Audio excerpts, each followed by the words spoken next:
देखो भाई, आज जो क्लास है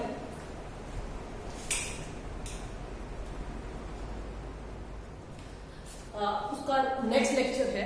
कल हमने CFT क्रिस्टल फील्ड थ्योरी में हमने स्ट्रॉन्ग फील्ड और वीक फील्ड लिगेंड पढ़ा था। आज हम इस थ्योरी को आगे बढ़ाने के लिए तो इसके कुछ कंपोनेंट, क्रिस्टल फील्ड थ्योरी उसका नेक्स्ट कंपोनेंट हम पढ़ने जा रहे हैं।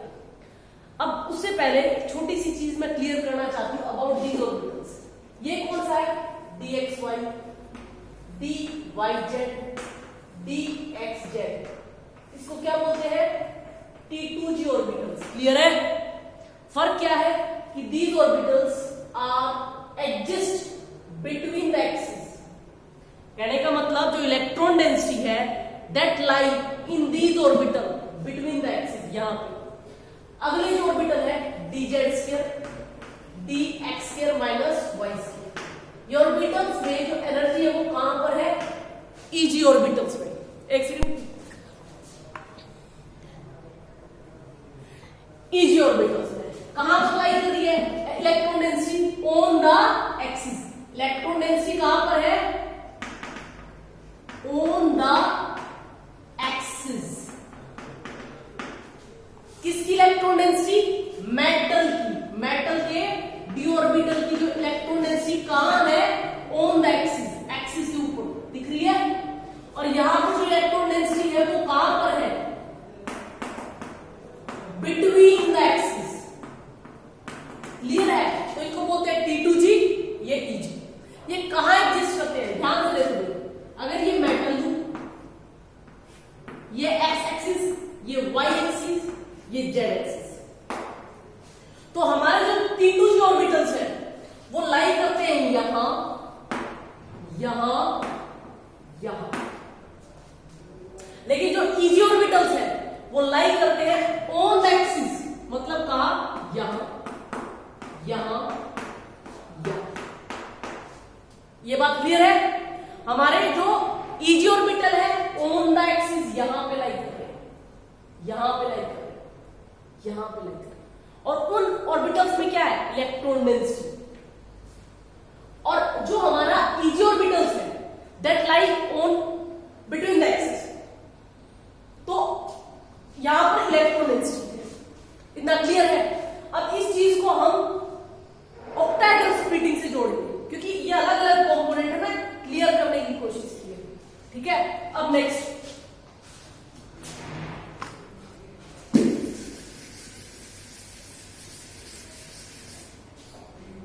अब हम समझने की कोशिश करेंगे। हमें स्ट्रॉन्ग फील्ड लिगेंड के बारे में पता चल चुका है, वीक फील्ड लिगेंड के बारे में पता चल चुका है। मेटल में जो डी ऑर्बिटल उसमें कितने ऑर्बिटल है? 5। कहां पर? T2g लाई कहां कर रहे हैं? Between the axis. Eg लाई कर रहे हैं ऑन द एक्सिस। अब इस चीज को हम ऑक्टाहेड्रल स्प्लिटिंग से जोड़ेंगे कि भाई उसमें क्या होता है। आपको पता है मेटल है, यहां पे लिगेंड है, लिगेंड है, लिगेंड है, लिगेंड। ऑक्टाहेड्रल जो सिमेट्री होती है, जो उसकी लिगेंड होते हैं वो बहुत अच्छी सिमेट्री होती है। मतलब बिल्कुल पूरी तरह जो शेप है, ज्योमेट्री है, वो पूरी सिमेट्री होती है। और एक्सिस कहां चलाई कर रहे हैं? यहां पे एक्स एक्सिस, यहां पे वाई एक्सिस, यहां पे जेड एक्सिस। देखो भाई, ये तो ज्योमेट्री है। और जैसे हमें पता है X axis, Y axis, Z axis, तो ये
लिगेंड को सीधा हेडवर्ड कोलिजन लिगेंड के साथ कोड कर रहे हैं ईजी ऑर्बिटल्स,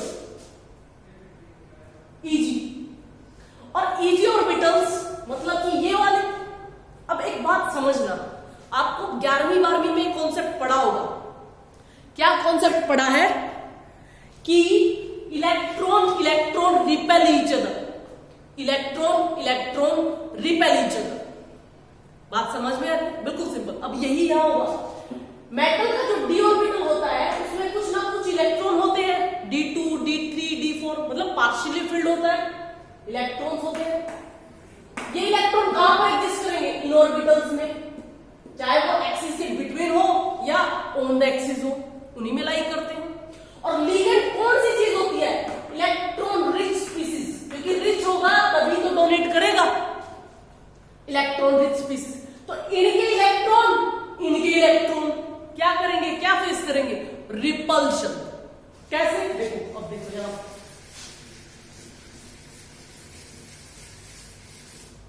देखो सबसे पहले हमारा जो डी ऑर्बिटल होता है मेटल का, उसकी एनर्जी कम होती है। जब आइसोलेटेड मेटल एटम होता है उसकी एनर्जी कम होती है, लेकिन जैसे ही वो लिगेंड के पास आने की कोशिश हो रही है, इसके इलेक्ट्रॉन और लिगेंड के इलेक्ट्रॉन आपस में रिपल्शन होंगे तो एनर्जी बढ़ जाती है। अब आपको ऊपर आने का मतलब एनर्जी बढ़ रहा है कैसे? भाई सीधी बात, ऊपर एनर्जी बढ़ती है।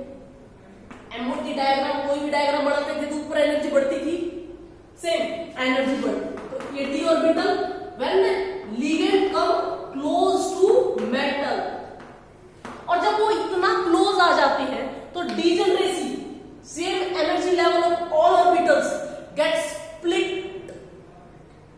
और अब स्प्लिटिंग होगी, इन ऑर्बिटल्स की अलग होगी, इन तीनों की अलग होगी। अब स्प्लिटिंग किस बेस पे होगी? जिसकी एनर्जी ऊपर कौन सा जाएगा? जिसकी एनर्जी ज्यादा होगी। ऊपर एनर्जी वो चीज जाएगी जिसमें रिपल्शन ज्यादा होगा। और आपको दिख रहा है यहां पर ईजी ऑर्बिटल की इलेक्ट्रॉन और लिगेंड की इलेक्ट्रॉन रिपल्शन फेस कर रहे हैं, direct headword collision, repulsion maximum होगा, तो इनकी एनर्जी ऊपर की तरफ जाएगी और ये नीचे की तरफ जाएगी।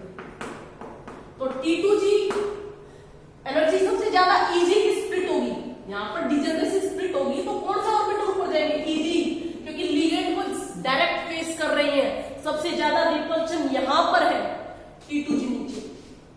अब ये मत सोचना क्या T2G में बिल्कुल रिपल्शन नहीं होगा, होगा, बट देखो इस लिगेंड के इनकमिंग लिगेंड की डायरेक्शन में ये नहीं है, थोड़ा पास में है। रिपल्शन तो होगा नो डाउट, पर इतना नहीं होगा जितना ईजी ने फेस करा। और यहां की कंपैरिजन में देखो एनर्जी बढ़ी है तो कुछ ना कुछ तो रिपल्शन हुआ है। तो ये क्या है? Octahedral splitting. और ये याद रखना कि ईजी की एनर्जी ज्यादा होती है, T2G की कम। और इन दोनों के गैप को क्या किससे डिनोट करते हैं? Delta O, octahedral splitting. ठीक है। और बीच में क्या होता है? बैरिसेंटर। इतना क्लियर है? अब आगे चलते हैं।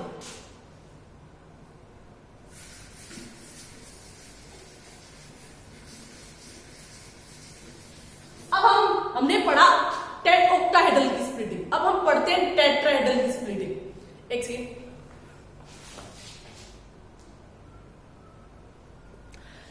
टेट्राहेड्रल में स्प्लिटिंग कैसे होगी? ऑर्बिटल्स को तो हम पहचान चुके हैं कि मेटल के सराउंडिंग ये पांचों डी ऑर्बिटल्स होते हैं, और ये बिटवीन द एक्सिस होते हैं, ये ऑन द एक्सिस होते हैं इलेक्ट्रॉन डेंसिटी। अब सबसे पहले जैसे ऑक्टाहेड्रल में हमें पता चला X Y axis Z axis, ligand कहां पर लाई करता है, और उससे हमारी सारी पिक्चर क्लियर हो गई। अब यही चीज यहां पर टेट्राहेड्रल ज्योमेट्री में हम लाई करेंगे कि लिगेंड ऑन द एक्सिस है, बिटवीन द एक्सिस है, क्या पोजीशन है लिगेंड की, वही डिफाइन करती है कि जो डी ऑर्बिटल है जिसकी डिजनरेसी है, एनर्जी सेम है, सेम ऐसे ही।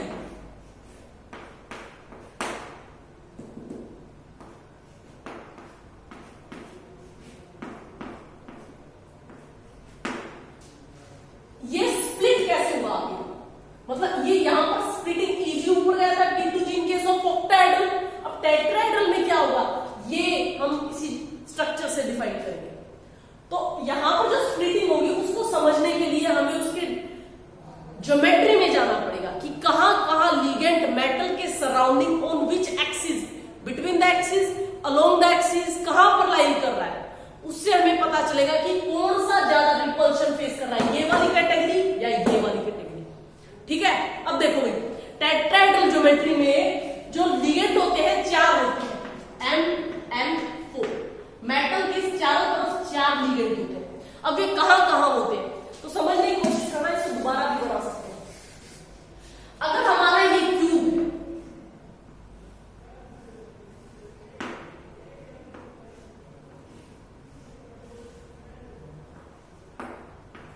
अगर ये हमारा क्यूब है तो इसमें लिगेंड कहां कहां होगा ये हमें बताना है in case of tetrahedral geometry. Tetrahedral, अब देखिए अगर मैंने ये कई बार क्वेश्चन वाइवा में भी पूछा जाता है कि एक क्यूब में आप टेट्राहेड्रल ज्योमेट्री को कैसे मेंशन करोगे। तो अगर आप मान लीजिए छत ली मैंने इस क्यूब की और उसका एक डायगोनल यूज किया, मतलब एक लिगेंड यहां पर लगा दिया, दूसरा इसी डायगोनल के अपोजिट डायरेक्शन में लगा दिया, छत किसकी, क्यूब की। तो अब उसका फर्श देखिए दिस वन। अब इसे अल्टरनेट डायगोनल को हम यूज करेंगे, alternate diagonal, this one is used, इसका अल्टरनेट होगा इनको छोड़ के ये वाला। तो यहां पर अगर हम लिगेंड लगा दे,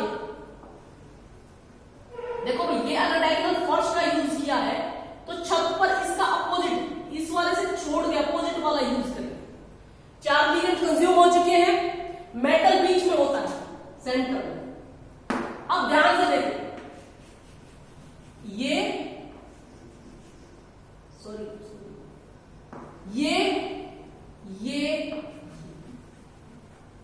आपकी ऐसे कंपाउंड बनता है L। आपको लगेगा इनकी डिस्टेंस बराबर नहीं है, पर बराबर होती है, सेम ज्योमेट्री, और अच्छे से आपको यहां पर मेंशन कर दिए। समझ गए? तो एक तरह से हमने क्या पढ़ा, क्यूब के अंदर टेट्राहेड्रल ज्योमेट्री कैसे आती है। अब इसी क्यूब को हम एक्स वाई जेड एक्सिस कहां कहां है, क्योंकि हमें लिगेंड की पोजीशन को मेंशन करना है। लिगेंड कहां पर है सॉरी लिगेंड कहां पर है, तो देखिए इसके जो एक्सिस है वो यहां पर,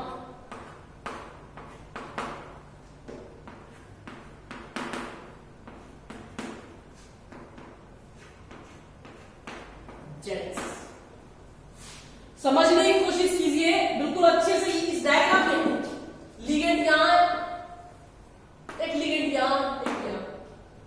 अब एक्स वाई जेड एक्सिस कहां पर है, वाई एक्सिस ये रही, एक्स एक्सिस ये रही, जेड एक्सिस ये रही।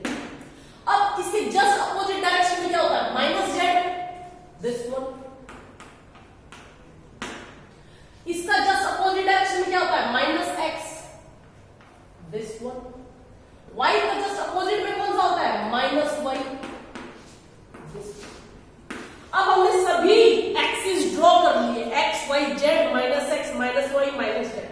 अब हमें पता चल रहा है कि जो टेट्राहेड्रल ज्योमेट्री है उसके अंदर लिगेंड की पोजीशन कहां है। यहां से देखिए ये 2 एक्सिस के बीच में लिगेंड है हमारा, है ना। तो exact position of ligand in tetrahedral geometry कहां पर है, बिटवीन एक्सिस। कौन बैठा है, लिगेंड। और अब आपको यह भी पता होगा अच्छे से कि मेटल होता है, मेटल पर जब ये एक्स एक्सिस, वाई एक्सिस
ये sphere D orbital of metal जब आइसोलेटेड फॉर्म में मेटल है, एक सेकेंड,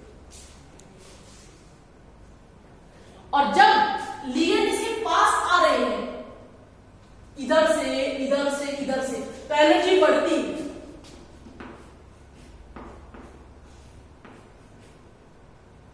बढ़ गई। अब ये d orbital when ligand is coming closer, अब इसमें स्प्लिटिंग होगी। तो स्प्लिटिंग किस फेस पे होगी? जो ज्यादा रिपल्शन फेस करेगा उसकी एनर्जी क्या होगी? बढ़ेगी, क्योंकि एनर्जी ऊपर बढ़ रही है तो वो ऑर्बिटल ऊपर जाएगा। कौन सा डायरेक्ट फेस चल रहा है? रिपल्शन, ये वाला ऑर्बिटल T2G। लेकिन G मेंशन नहीं करेंगे इन टेट्राहेड्रल ज्योमेट्री। क्यों? क्योंकि इसके अंदर, इस ज्योमेट्री के अंदर सेंटर ऑफ सिमेट्री नहीं होता है। कैसे? इस लिगेंड के अपोजिट डायरेक्शन में यहां लिगेंड नहीं है, इस लिगेंड के अपोजिट डायरेक्शन में यहां लिगेंड नहीं है, इसके अपोजिट में लिगेंड यहां नहीं है, तो इस वजह से। तो ऊपर कौन सा ऑर्बिटल जाएगा? T2। G मेंशन नहीं होगा इन टेट्राहेड्रल ज्योमेट्री में, इसको याद रखना है। और नीचे कौन सा ऑर्बिटल आएगा? E orbital.